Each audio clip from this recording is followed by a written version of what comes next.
దేశంలో richest CM ఎవరో తెలుసా?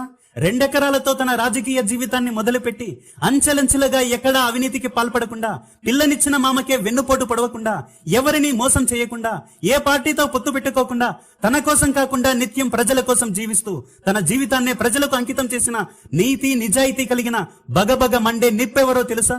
ఇప్పటి వరకు ఏ కేసులో కూడా కోర్టు మెట్లు కూడా ఎక్కకుండా, ఒక్కసారి కూడా జైలుకు పోకుండా, కేవలం పాలమ్మిన డబ్బులతోనే 931 కోట్లు సంపాదించిన వ్యక్తి. ఇది అఫీషియల్ గా, అనఫిషియల్ గా 2019లోనే నా ఆస్తి 1,00,000 కోట్లకు పైనే అని చెప్పినటువంటి వ్యక్తి శక్తి ఎవరో తెలుసా?